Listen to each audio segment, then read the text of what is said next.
የሄርሜላ አፍቃሪ በመጨረሻም እንግዲህ መጥተዋል ማለት ነው። እስከ ዛሬ ድረስ ጉዷ ሰምቶ ሰምቶ ሲያበቃ እንግዲህ አብርሃም አይሆንሽም፣ ወደ ሩታ መመለሱ የማይቀር ነው። አፌ ቁርጥ ይበልል። ያ ወደ ሩታ መመለሱ የማይቀር ነው። ውትዬ የኔ ንግስት ሳንትቶ ይቼን የመሰለች እንደውም ቶሎ እንኳን መጣልን እንኳን መጣ ማለት ትሰበስብልናል። ገባክ? በጣም ተዘርርካ ነበረና ሰብስባትና ያዛረጋት እና እንኳን ደህና መጣ ሄርሚ ይባላል ስሙና የሄርሚዬ የኔ ጠንበረል እንኳን ደህና መጣ። የሄርሜላዬ ባል የሄርሜላዬ ፍቅረኛ እንኳን ደህና መጣ።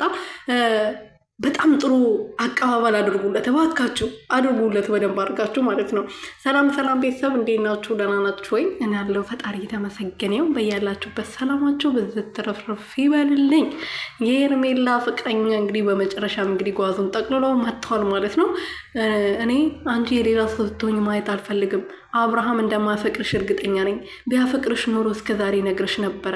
ደግሞ እንደሚያፈቅርሽ ራስሽ ነሽ ጠይቀሽ እግሩ ላይ ተደፍተሽ አልቅተሽ እንደምታፈቅረኝ ነገረኛ ያልሽው። ስለዚህ ወንድ ልጅ ነው ደግሞ ወንድ ልጅ ለሴት ልጅ ልቡ ይራራላለን። ያኔ ልብሽን ከምሰብረው ብሎ አስቦ ነው አፈቅርሻለሁ ብሎ ይመለሰልሽ እንጂ ነገ ወደ ሩቲ ወደ ልጁ እናት እንደሚመለስ ይሄ 100% አድርጌ ይነግርሻለሁ። ስለዚህ ያኔ ልብሽ ከሚሰበር ከአሁኑ ከኔ ጋር ብትሆኚ ጥሩ ጊዜ ብናሳልፍ፣ የፍቅር ጊዜ ሮማንቲክ የሆኑ ጊዜዎችን ብናሳልፍ አንቺ እኔም ወደ እኔ ትመጫለሽ። የእሱ ፍቅር ትረሻለሽ። የአንቺን ፍቅር ሳይሆን መጋኛ ነው ብሏታል። እንግዲህ እንዴት ነው አንቺ ባለትዳርና የልጅ አባት ሊሆነ ወንድ ልታፈቅር የምትችው?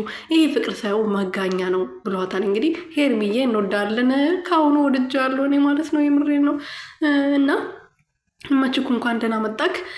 ሄርሜላ ደግሞ አዎ እውነቱን ነው የነገረሽ። በኋላ ከምታለሽ አሁኑ ቦታሽን ብታመቻቺ የሚበጅሽን ብትመርጪ ጥሩ ነው ብዬ አስባለሁ። በኋላ ወደ ሩትዬ ሲመለስ እንዳታለቅሽ እንዳታዘኝ ለአንቺ አስቤ እኮ ነው።